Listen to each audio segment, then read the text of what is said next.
A Simple Pastor's Devotional, May 27th, 20. Well, how are you coping during these unprecedented times?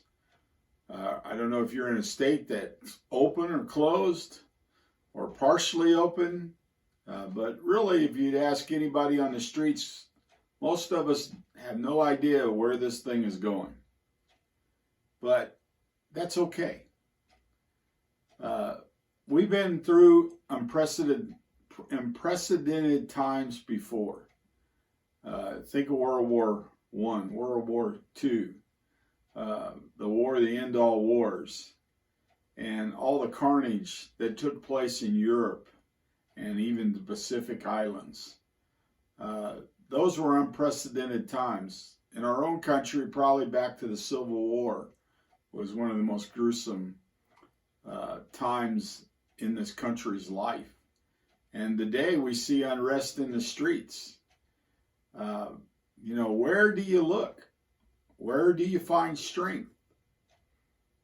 I'm reminded of the story of David in the Bible when he went up against Goliath and fought against the Philistines.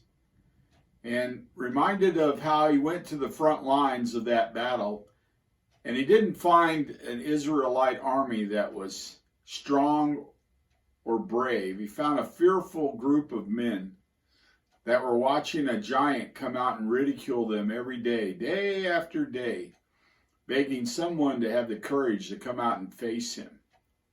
And yet, because of his size, no one would come forth. And David went there, but he had a different attitude. And that's what I want to look at this morning as David faced Goliath. It's in 1 Samuel chapter 17, verse 45. Then David said to the Philistine, "You come to me with a sword and with a spear and with a javelin. But I come to you in the name of the Lord of hosts, the God of the armies of Israel, whom you have defiled. This day the Lord will deliver you into my hand, and I will strike you down and cut off your head. And I will give the dead bodies of the host of the Philistines this day to the birds of the air and to the wild beasts of the earth, that all the earth may know that there is a God in Israel, and that all this assembly may know that the Lord saves, not with sword and spear, for the battle is the Lord's, and he will give you into our hand." The battle is the Lord's. Out of all the people that were there that day, David remembered that. His focus was not on Goliath.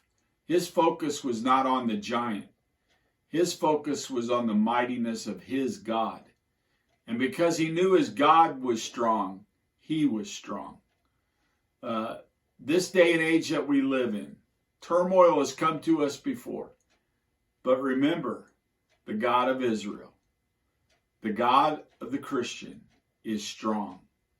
Trust in him and be strong. Until we meet the Lord in the air. Clint Hiley, pastor, village missionary. Keep looking up.